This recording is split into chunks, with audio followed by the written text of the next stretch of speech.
Dice la Biblia en Lucas capítulo 23, verso 43. Entonces Jesús le dijo: de cierto te digo que hoy estarás conmigo en el paraíso. Como bien sabemos, Jesús fue crucificado entre dos ladrones. Pero horas antes de que todo esto aconteciera, Cristo se encontraba al lado de Poncio Pilato frente a una gran multitud de judíos. Era el día de la fiesta judía y nos dice la Biblia que era costumbre, era tradición, todos los años soltar un preso. Y Pilato, como una última opción, un último cartucho que gastar, dio a escoger a la multitud de judíos encabezados por Anás y Caifás entre dejar libre a Jesús o a un preso que tenían bajo custodia llamado Barrabás. De Barrabás nos dice la Biblia que era un ladrón, un terrorista y un asesino. Algunos estudiosos de la Biblia, al estudiar estas características acerca de Barrabás, han afirmado que este hombre era el líder de una banda criminal de la que también formarían parte los otros dos ladrones que fueron crucificados, con la diferencia de que Barrabás era el cabecilla de esa banda, una banda que muy probablemente podría pertenecer al grupo de los celotes. Los celotes se podrían considerar un partido político ilegal cuyo fin era no someterse al gobierno romano y sublevarse a él por medio de la violencia. Este Barrabás sería algo así como un terrorista. Por eso la Biblia nos dice su nombre propio, Barrabás, era famoso. Mientras que de los otros dos ladrones la Biblia no nos menciona ni sus nombres. Como Pilato quería de alguna manera liberar a Jesús al no hallar ningún delito en él, escogió como alternativa para que pudieran elegir al peor preso que tenían bajo custodia, Barrabás, para que dejaran libre a Jesús. La elección era sencilla: o liberar a Jesús, aquel que hizo señales, prodigios y milagros y multitud de sanidades, que predicó palabras de vida eterna, o liberar a Barrabás, un ladrón, un terrorista y un asesino. La elección era sencilla, pero todos sabemos a quienes escogieron liberar, porque ante todo querían ver morir a Jesús, por eso escogieron liberar al otro, sin importar quién fuera. Aquí vemos cumplidas las palabras proféticas del Salmo 109, una profecía mesiánica escrita muchos años antes de que esto aconteciera, pero que podríamos poner en boca de Jesús, aunque él todavía no había nacido. Y dice así: con palabras de odio me han rodeado y pelearon contra mí sin causa. En pago de mi amor me han sido adversarios, mas yo oraba. Me devolvieron mal por bien y odio por amor. Podemos decir entonces que el lugar que iba a ocupar Barrabás entre aquellos otros dos ladrones miembros de su banda, en lo que iba a ser un espectáculo de sangre y tortura, porque al fin y al cabo era el día de la Pascua, el día en el que una gran multitud de judíos provenientes de todos los lugares se iban a juntar en Jerusalén para celebrar la Pascua, y era el lugar adecuado para hacer un castigo ejemplar al criminal más famoso que no se sometía al gobierno romano. Por lo tanto, todos los judíos podrían ver a Barrabás, que le conocían muy bien, porque la Biblia dice que era un preso famoso, viendo cómo iba a ser crucificado junto con sus otros dos esbirros, recibiendo un castigo ejemplar por no querer someterse al gobierno romano. Y esto es lo que le pasaría a cualquiera que no se sometiera al gobierno romano.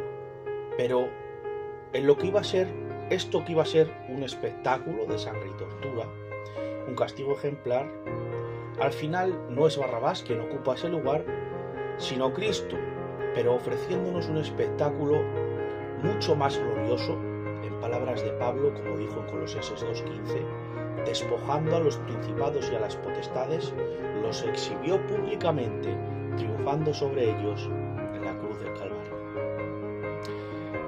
Cristo ocupa el lugar que estaba preparado expresamente para crucificar a Barrabás, y podemos entender este acto como una representación de lo que Cristo ha hecho por cada uno de nosotros.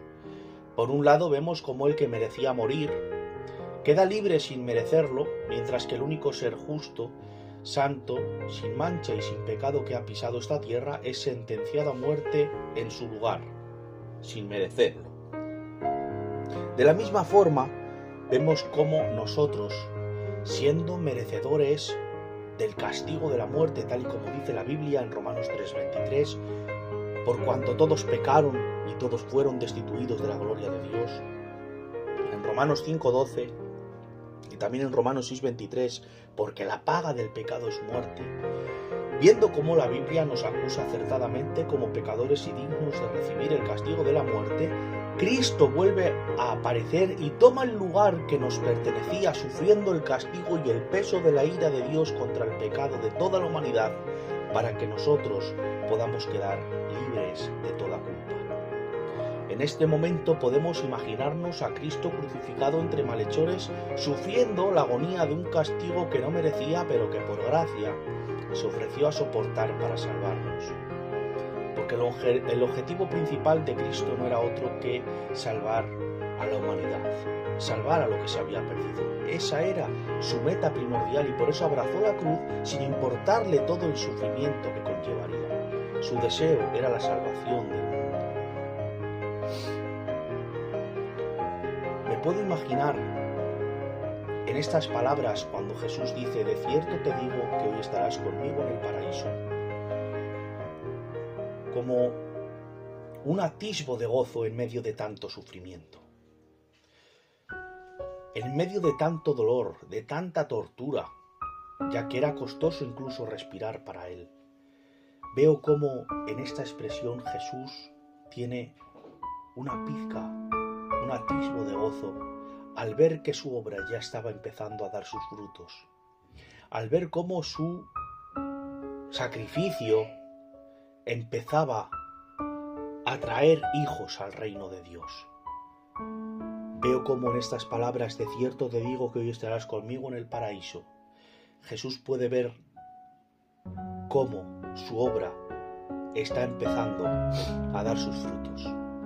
Y cuando veo esto, me acuerdo de una expresión que dijo el mismo Cristo, haciendo una comparación y diciendo: cuando una mujer tiene que dar a luz, sufre de muchos dolores, pero cuando ha dado a luz un niño se olvida de todos los dolores por el gozo de haber traído un hombre nuevo al mundo. Y esto es lo que veo aquí. Veo a un Cristo sufriendo los dolores de un castigo indescriptible y sin embargo viendo cómo un hijo suyo va a ir a la gloria, en este caso el ladrón de la cruz, y viendo también cómo estaba dando a luz a su maravillosa iglesia. Por eso dice la Biblia que él sufrió la cruz menospreciando el oprobio, porque a pesar de todos los dolores que él pudo pasar, él sabía que era mucho más grande, mucho más glorioso el fruto que su sufrimiento. Me imagino cómo el corazón de Cristo saltó de alegría al escuchar la confesión de aquel ladrón. Es sorprendente cómo una simple confesión desde lo más profundo del corazón puede ser suficiente para recibir la vida eterna. Cómo la sangre de Cristo es tan poderosa que con tan solo un momento, una vida entera sea redimida y perdonada completamente después de muchos años llenos de pecado y depravación. Y es que bien dijo el salmista cuando exclamó: mejor es un día en tus atrios que 1000 fuera de ellos. Este ladrón es la representación perfecta de este versículo, porque solamente un día, solamente un momento, solamente un instante en su presencia es suficiente para restaurar la vida más corrompida y transformarla en una nueva mucho más gloriosa. Es normal sentirse indigno de acudir a Él para recibir el perdón de nuestros pecados. pero para él eso no es un problema, ya que murió precisamente para eso. Pues fue él mismo quien dijo: los sanos no tienen necesidad de médicos sino los enfermos. No he venido a llamar a justos sino a pecadores al arrepentimiento. Y es que Dios es glorificado en su muerte y resurrección cada vez que algún arrepentido le pide perdón a Dios de corazón, con la intención de no querer volver a hacerlo más, aun sabiendo Dios que lo más probable es que volvamos a fallar. Cristo murió para perdonarnos, así que no tardemos en acudir a Él para ser limpiados. No importa lo que hayas hecho, no importa los años que lleves esclavizado bajo el yugo del pecado, porque Cristo dijo: si el Hijo de Dios os libertare, seréis verdaderamente libres. Hoy Cristo nos ofrece el perdón que necesitamos. La sangre derramada en la cruz del Calvario tiene poder para borrar cualquier pecado que hayamos podido cometer. No hay un solo pecado que pueda prevalecer contra la sangre de Cristo.